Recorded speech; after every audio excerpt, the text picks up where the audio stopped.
आज हम कक्षा 10 में अर्थशास्त्र के द्वितीय पाठ भारतीय अर्थव्यवस्था के क्षेत्रक के बारे में अध्ययन करेंगे। जैसा कि प्राकृतिक संसाधनों के प्रत्यक्ष उपयोग पर आधारित अनेक गतिविधियां हैं, जैसे कपास की खेती एक मौसमी फसल है और कपास के पौधे की वृद्धि के लिए मुख्यतः न कि पूर्णतया प्राकृतिक कारक जैसे वर्षा, सूर्य का प्रकाश और जलवायु इस पे निर्भर करता है। अतः कपास एक प्राकृतिक उत्पाद है और इसी प्रकार डेयरी उत्पादन में हम पशुओं की जैविक प्रक्रिया एवं चारा आदि की उपलब्धता पर निर्भर होते हैं और इसका उत्पाद दूध भी प्राकृतिक उत्पाद है।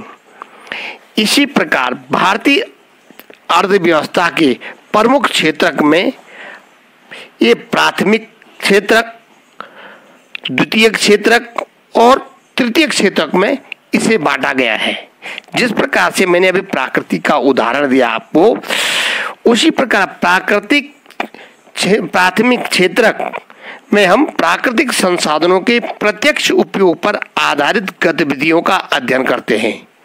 जैसे उदाहरण के लिए कपास, डेयरी उत्पादन, दूध, खनिज अयस्क प्राकृतिक उत्पादक हैं और इनसे संबंधित गतिविधियों का अध्ययन प्राथमिक क्षेत्रक में किया जाता है और इसे हम प्राथमिक क्षेत्रक कहते हैं क्योंकि यह उन सभी उत्पादों का आधार है जिन्हें क्रमशः निर्मित किया जाता है और इन क्षेत्रकों को कृषि एवं सहायक क्षेत्रक भी कहा जाता है। दूसरा आता है द्वितीय क्षेत्रक। द्वितीय क्षेत्रक की वे गतिविधियां शामिल होती हैं जिनके द्वारा प्राकृतिक उत्पादों को अन्य रूपों में परिवर्तित किया जाता है। यहाँ वस्तुएं प्रकृति से उत्पादित नहीं होती बल्कि निर्मित की जाती है। उदाहरण के लिए कपास के पौधे से प्राप्त रेशे का प्रयोग करके सूत काटते हैं और कपड़ा बनाया जाता है और गन्ने से चीनी या गुड़ बनाया जाता है और मिट्टी से ईंट और ईंट से भवन बनाया जाता है। यह प्राथमिक क्षेत्र का अगला कदम है। इसे द्वितीय क्षेत्रक और इसे निर्माण क्षेत्रक भी कहा जाता है क्योंकि इसमें वस्तु या पदार्थ का निर्माण किया जाता है। और तृतीय क्षेत्रक, तीसरा आता है तृतीय क्षेत्रक। उपयुक्त दोनों क्षेत्रों से भिन्न यह क्षेत्रक है। ये गतिविधियां प्राथमिक एवं द्वितीय क्षेत्रक के विकास में मदद करती हैं। ये गतिविधियां स्वतः वस्तुओं का उत्पादन नहीं करती अपितु वस्तुओं के उत्पादन में मदद करती है। परिवहन, भंडारण, संचार, बैंक सेवा और व्यापार तृतीय गतिविधियों के उदाहरण हैं।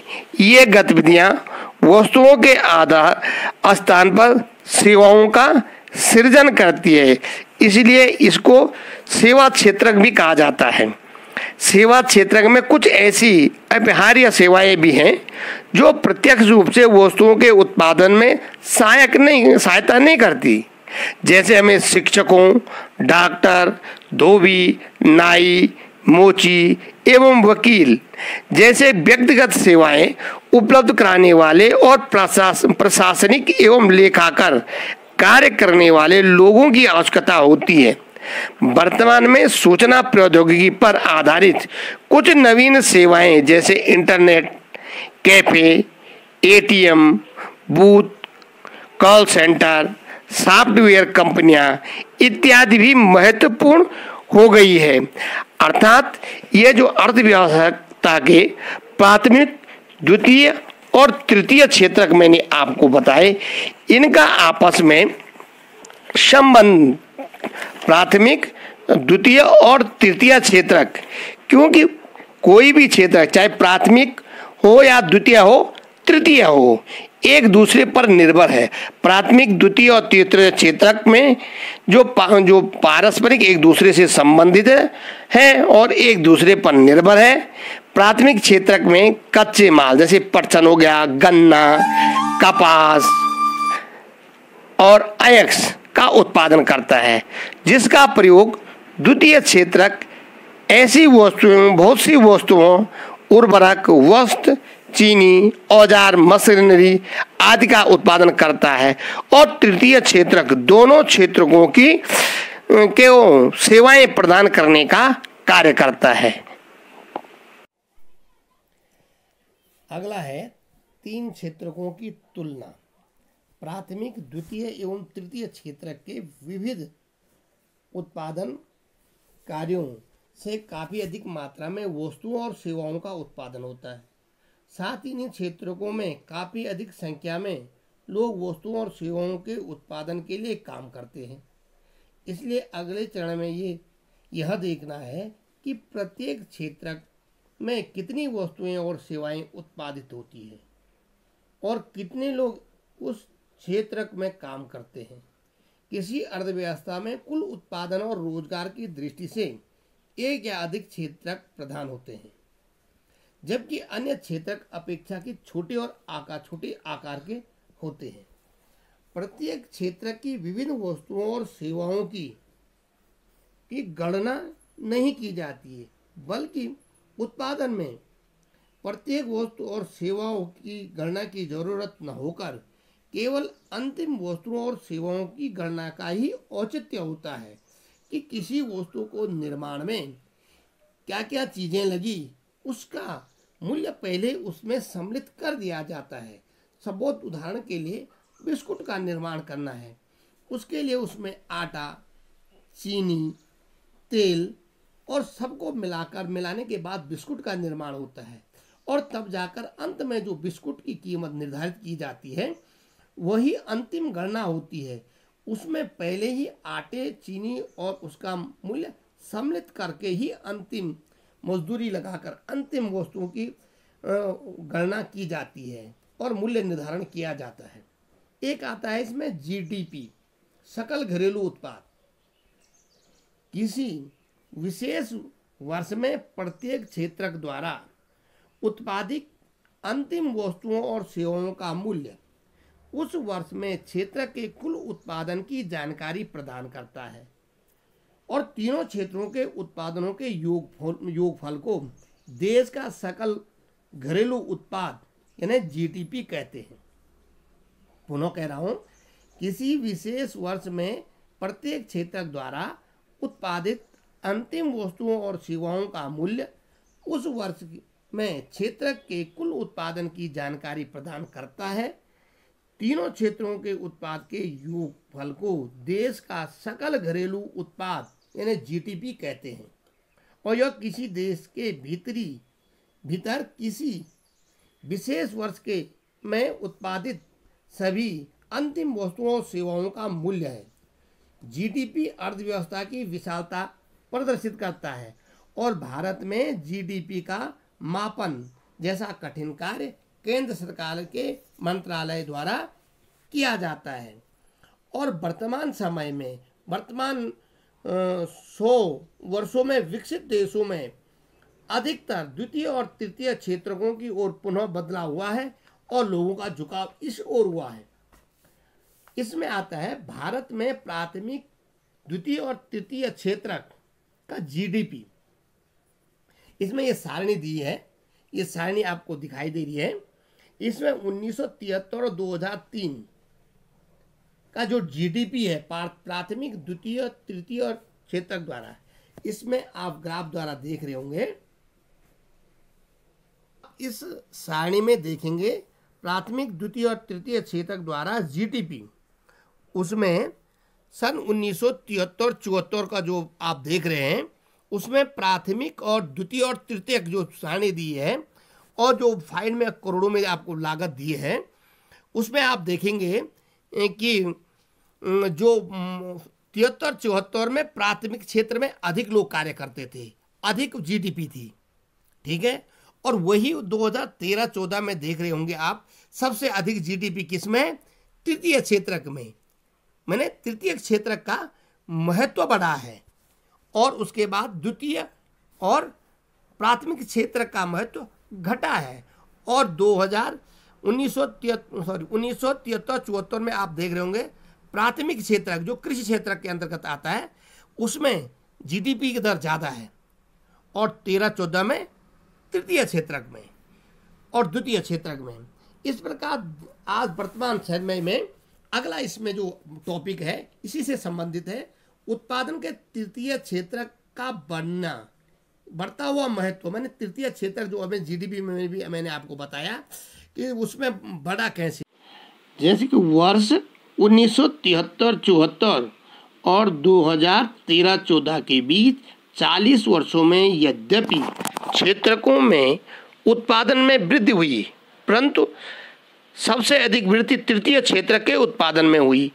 परिणामतः वर्ष 2013-14 में भारत में प्राथमिक क्षेत्र को प्रतिस्थापित करते हुए तृतीय क्षेत्रक सबसे बड़े उत्पादक क्षेत्र के रूप में उभरा है।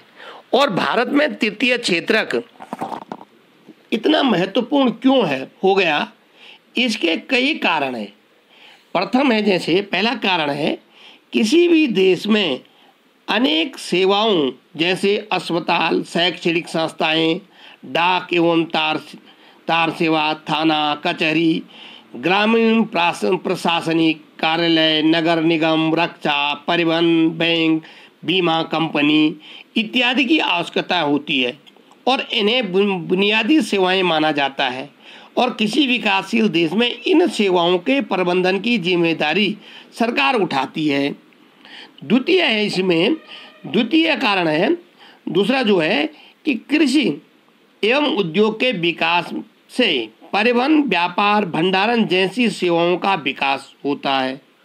प्राथमिक और द्वितीय क्षेत्रक का विकास जितना अधिक होगा, ऐसी सेवाओं की मांग उतनी ही अधिक होगी। और तीसरा है, जैसे जैसे आय बढ़ती है, कुछ लोग अन्य कई सेवाओं जैसे रेस्तरां, पर्यटन, शॉपिंग, निजी अस्पताल, निजी विद्यालय, व्यावसायिक प्रशिक्षण इत्यादि की मांग शुरू कर देते हैं। और आप नगरों में, विशेषकर बड़े नगरों में, इस द्रुत गति से परिवर्तन को देख सकते हैं।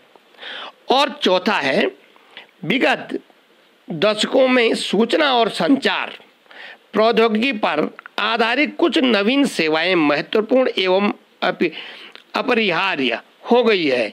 इन सेवाओं के उत्पादन में तीव्र वृद्धि हो रही। ठीक है, इसका आगे के अध्याय में भी अध्ययन किया जाएगा है विस्तृत रूप में। अतः आपको याद रखना चाहिए कि सेवा क्षेत्रक की सभी सेवाओं में समान रूप से समृद्धि नहीं हो रही। भारत में सेवा क्षेत्रक कई तरह के लोगों को नियोजित करते हैं।